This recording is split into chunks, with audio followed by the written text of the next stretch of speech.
When this case first landed on my desk, I was sure it wouldn't take much time. Just one name, ChatGPT. What was there to investigate, really? Millions of people use it every single day.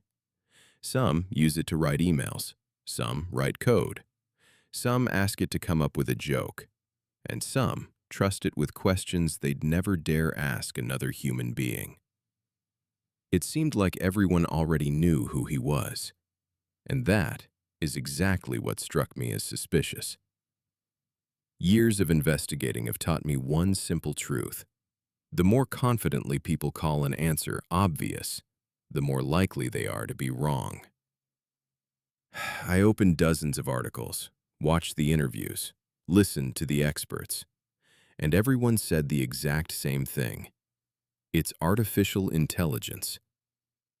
Strange. No one explained what actually hid behind those two words, as if a label could automatically substitute for understanding. Imagine a stranger approaches you on the street. You ask, "Who are you?" And he replies, "I am a human." Formally, it's the right answer, but you still know absolutely nothing about him. The same thing happens with ChatGPT. Ask the question, "Who are you, really?" And you'll almost always hear the same answer: artificial intelligence. But answers like that have never sat well with me, because an investigation doesn't end when you get a name. It ends when you grasp the essence. So I decided to forget everything I'd heard before. Forget the loud headlines. Forget the word revolution. Forget the words artificial intelligence. And start this case from the very beginning, as if ChatGPT had never existed. As if I were facing not a global technology, but an unknown entity whose origins were yet to be determined. And it was in that exact moment I realized I'd made my first mistake. I had spent all this time trying to figure out who ChatGPT was, but the deeper I dug, the more I was haunted by the thought that maybe the question was asked incorrectly from the start. I started with the obvious. If you want to understand what's in front of you, forget everything you've already been told. So I did what any detective would do. I gathered testimonies. Some called ChatGPT a machine, others a program. Someone said it was genuine intelligence. Someone was certain it was just a very expensive search engine. Strange. When the same object gets so many different definitions, it usually means only one thing. Nobody knows the answer. Or everyone only sees the part they want to see. I decided to check everything myself. If ChatGPT is a search engine, it means it must search for information. But very quickly, this theory began to fall apart.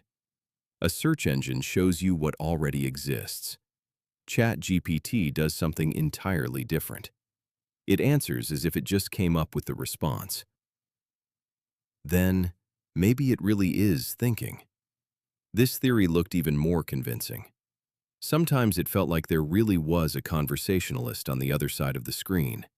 It understands jokes, follows a train of thought, remembers the context of the conversation. Sometimes it even expresses doubt. At least, that's exactly the impression it creates. But it's dangerous to build an investigation on impressions, because impressions are very easy to fake. I kept searching and noticed one strange detail. Every time ChatGPT answered a question, something unusual happened. It never paused mid-sentence to think, didn't ask for time, didn't come back an hour later with a new conclusion. The answer appeared instantly. Too fast. So fast that it broke the usual picture. Any human thinks first, then answers. But here, I only saw the answer, without any visible thought process. That's when I realized the whole investigation was heading the wrong way. I was trying to find signs of human thought, but maybe I was looking for them where they never existed. I opened the case file again. crossed out the word intelligence, and for the first time, wrote down a completely different thought. What if ChatGPT doesn't think at all? This thought sounded almost absurd, because millions of people talk to it every day as if there really is someone on the other side. But exactly the most absurd theories sometimes turn out to be the most dangerous. I decided to follow it through to the end. To be honest, I didn't want this theory to be true. Because if ChatGPT doesn't think, then why are millions of people convinced otherwise? I started watching it more closely. Not what it answers, but how it does it.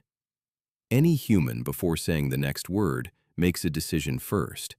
He remembers, hesitates, chooses between several options. Sometimes changes his mind on the fly. But with ChatGPT, everything looked different.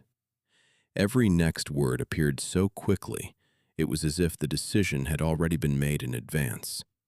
It didn't look like thinking. It looked like something else entirely. So, I decided to run a simple experiment. I asked it questions that couldn't be answered just by recalling some fact. Asked it to invent a story, to finish an unfamiliar phrase, to continue a sentence that had never existed before. And every time, the same thing happened. It didn't search for a ready-made answer. It built it, right before my eyes, word by word, sentence by sentence, as if each next step depended solely on the previous one. Right at this moment, one detail that no one had noticed before suddenly became obvious. ChatGPT never sees the whole answer at once. It creates it gradually. Like a man walking at night with a flashlight, he doesn't see the whole road. He only illuminates the next step, then one more, and more. And suddenly, it dawned on me. Maybe the biggest mistake people make isn't thinking that ChatGPT is smart. It's assuming its brain works like a human's. In reality, we project a mind onto it ourselves, because our brain doesn't like a vacuum. If someone speaks confidently, jokes, explains, and answers without mistakes, we almost automatically start to see a personality in front of us, even if it isn't there. That's exactly why some talk to it like a friend. Others thank it. Third ones argue with it, even though, possibly, on the other side of the screen, there is no one who could be offended, be happy, or even understand what just happened. I closed my notebook. All the gathered evidence suddenly began folding into one picture, and for the first time in the entire investigation, it felt like I was standing right next to the answer. But this answer turned out to be completely different from what the whole world imagined. I looked over all the notes again. There were different words on every page: intelligence, program, assistant, neural network, helper. But the longer I looked at them, the more I understood. All these words are trying to describe the result and not the mechanism.